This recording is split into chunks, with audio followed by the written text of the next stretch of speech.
तद्धित प्रकरण के अंतर्गत शैक्षिक अधिकार में विगत कुछ दिनों में हमने 4 सूत्रों का अध्ययन किया। उन सूत्रों में शैक्षिक का तात्पर्य शेष अर्थ में प्रत्ययों का ग्रहण किया जाता है। उसी के निरंतर क्रम में 5वां सूत्र जो बताया गया है वह है द्यू प्राग पाग उदक प्रतीचो यत्। तात्पर्य दिव धातु से या दिव शब्द से, प्रांच शब्द से, अपांच शब्द से, उदंच और प्रत्यंच इन सुबंत प्रातिपदिकों से शेष अर्थ में तद्धित संज्ञक यत् प्रत्यय होता है। क्रमशः यदि हम उदाहरण देखें तो दिव्य शब्द से दिव्यम शब्द बनता है। दिव्यम का तात्पर्य या लौकिक विग्रह करें तो दिवी जातो भवो वा। इस प्रकार जातः अथवा भवः अर्थ में दिव्यम शब्द का प्रयोग होता है। अब दिवी शब्द सप्तम्यंत पद है, अतः अलौकिक विग्रह करें तो दिव शब्द से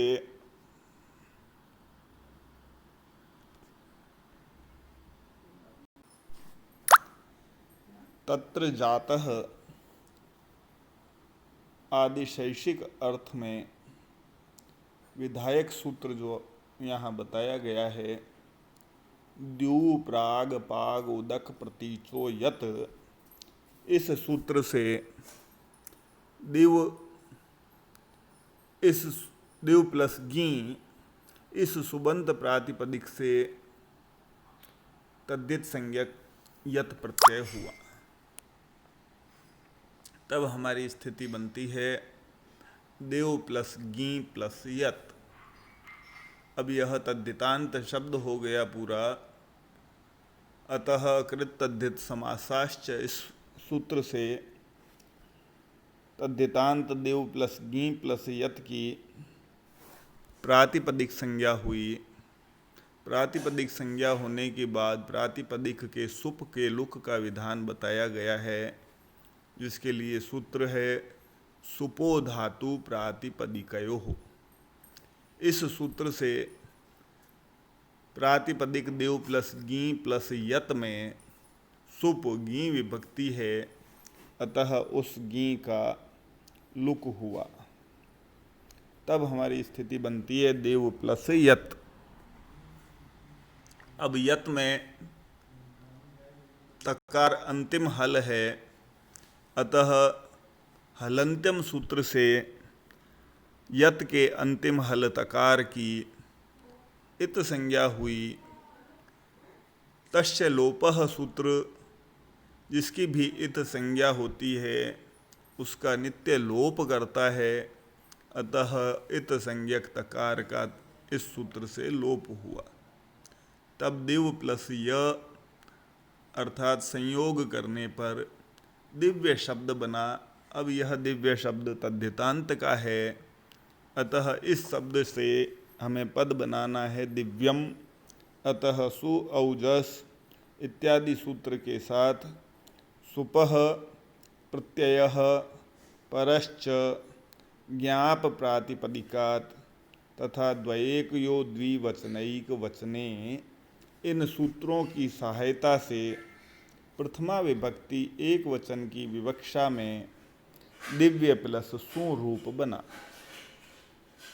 अब दिव्यम शब्द चूंकि नपुंसक लिंग का है, अतः नपुंसक लिंग में सु को अम करने का विधान है। उसके लिए सूत्र है अतोम। यह कहता है कि नपुंसक लिंग में अदंत से परे, अदंत प्रातिपदिक से परे सु और अम को अम आदेश होता है। अतः यहाँ अदंत प्रातिपदिक दिव्य शब्द है, उससे परे सु विभक्ति है, तो उस सु विभक्ति को अम आदेश हुआ, तब दिव्य प्लस अम यह रूप बना। अमी पूर्वः इस सूत्र से अत दिव्य के य में स्थित आकार होने के कारण और उससे परे अम का आकार होने पर पूर्व और पर दोनों के स्थान पर एक पूर्व रूप आदेश होता है।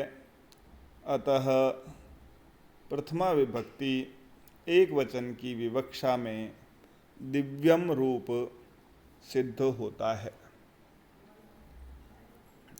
अतो गुणे सूत्र दो सूत्रों का बाधक सूत्र होता है। यदि सवर्ण अच परे होता है तो अकह सवर्णे दीर्घ से सवर्ण दीर्घ का विधान भी बताया गया है, लेकिन उसका बाध करता है अतो गुणे। अतो गुणे सूत्र कहता है कि अत से परे यदि गुण संज्ञक वर्ण हो तो पूर्व और पर दोनों के स्थान पर एक पूर्व सवर्ण दीर्घ आदेश होता है, और उस अतो गुणे का बाद अमी पूर्व सूत्र करता है। अमी पूर्व कहता है अत से परे यदि अम प्रत्याहार का आकार है, अम प्रत्यय का आकार है, तो पूर्व और पर दोनों के स्थान पर एक पूर्व रूप आदेश होता है। अतः दो सूत्रों का बाद आपस में बाधक सूत्र होने के कारण से यहाँ पर अमी सूत्र की प्रवृत्ति हुई है। अतः अमी पूर्व सूत्र से दिव्यम रूप सिद्ध होता है। इसी प्रकार दूसरा शब्द यदि हम देखें तो विधायक सूत्र में दूसरा शब्द बताया गया है प्राग। द्यू प्राग पाग उदक प्रतीच यत। तो प्र उपसर्ग पूर्वक अंच धातु होती है, उससे प्रांच शब्द बनता है। प्रांच शब्द से विधायक सूत्र से द्यू प्राग पाग उदक प्रतीचो यत सूत्र से प्रांच प्रातिपदिक से परे यत प्रत्यय हुआ, तब प्र अंच प्लस गी प्लस यत बनता है। उससे पहले यदि हम देखें प्राच्यम शब्द बनता है। प्राच्यम का यदि हम लौकिक विग्रह करें तो प्राची जातो भवोवा। इस लौकिक विग्रह से अलौकिक विग्रह बनेगा प्रांच प्लस गी। इस अवस्था में तत्र जातः आदि शैषिक अर्थ में विधायक सूत्र से यत प्रत्यय हुआ।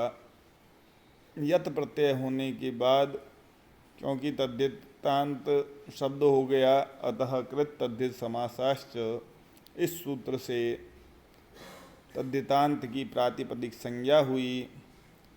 फिर प्रातिपदिक संज्ञा होने के बाद सुपो धातु प्रातिपदिकयोः सूत्र से प्रातिपदिक के सुप गी का लुक हुआ, तब प्रांच प्लस यत रूप बना।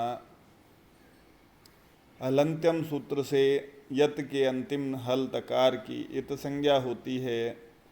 तस्य लोपः सूत्र से इत संज्ञक का नित्य लोप होता है, अतः यत के तकार का लोप हुआ, तब यहाँ हमारी स्थिति बनती है प्रांच प्लस य।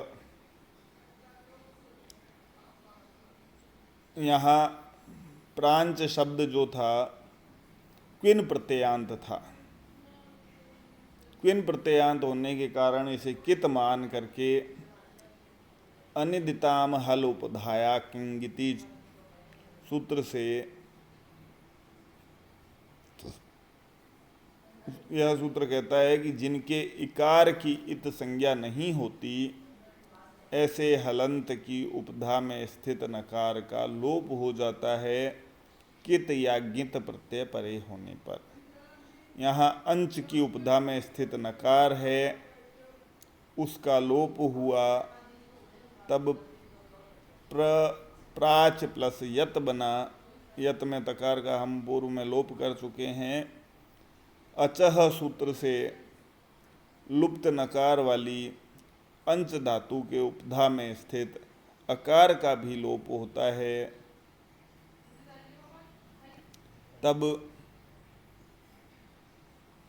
प्रत्यय रूप बनता है।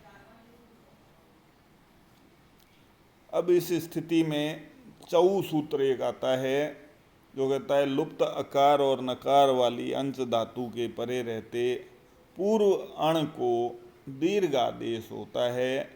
तो प्रत्यय में प्रत्यय शब्द नकार और अकार की उपधा के लोप वाला है, उससे पूर्व अण प्र का अ है, अतः उसको दीर्घ आदेश हुआ, तब प्राच्य यह शब्द बना। अब इस तद्धितांत शब्द से पद बनाने के लिए वही प्रक्रिया अपनानी है सुप आदि प्रत्ययों की। तो सु औजस इत्यादि सूत्र के साथ सुपः प्रत्ययः परश्च और ज्ञाप प्रातिपदिकात तथा द्वयेक यो द्विवचनैक वचने, इन सूत्रों की सहायता से प्रातिपदिक प्राच्य से प्रथमा विभक्ति एक वचन की विवक्षा में सुविभक्ति प्राप्त हुई। प्राच्यम शब्द नपुंसकलिंग का है, अतः नपुंसकलिंग में सु को अम का विधान बताया गया है। अतोम सूत्र से नपुंसकलिंग में अदंत प्राच्य से परे सु को अम आदेश हुआ, तब प्राच्य प्लस अम रूप बना। अमी पूर्वः इस सूत्र से अत से परे अम होने के कारण पूर्व अकार और अम के अकार इन दोनों के स्थान पर एक पूर्व रूप आदेश होकर प्रथमा विभक्ति एक वचन की विवक्षा में प्राच्यम रूप सिद्ध होता है। इस प्रकार से हमारी प्रक्रिया निरंतर चलती रहती है। इसके बाद भी अन्य अनेक शब्द यहाँ बताए गए हैं, उन शब्दों को एक बार आप स्वयं सिद्ध करके देखें, तब हमें प्रक्रियागत अनुभव होगा। धन्यवाद।